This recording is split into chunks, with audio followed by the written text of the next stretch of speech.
Were you a bit startled by these numbers and just how much they've jumped? It's very concerning, and actually it's been going up for a number of years now, and so unfortunately we're yet to see a decline of any significance in overdoses this century. We're only seeing increases. It's a long time since it exceeded the road toll.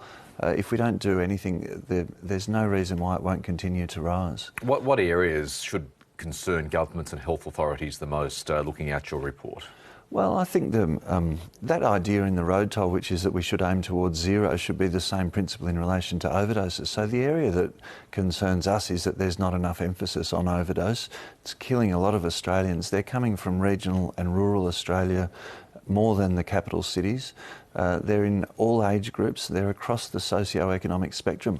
So it's touching people from all walks of life, and we're really not doing anything about it. We're relying on law enforcement to try and arrest our way out of the problem. They've said that they can't do that. We've got to get the health sector to do more.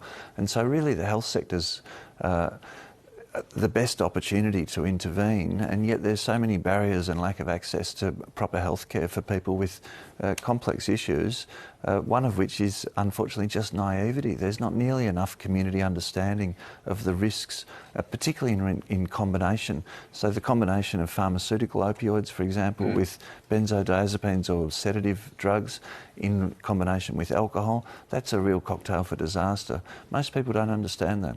The 1,600 a year, I mean, that is a startling figure. That unintentional death, you say there are hurdles. How do you then break through those hurdles? Well, I think we've got to understand that that's 16,000 people that died unnecessarily, and they all come from families. They've often got mothers and fathers that are still alive. They've often got children and partners that are still alive. So they're dying in the middle of, in midlife. That's the real group that are dying most frequently.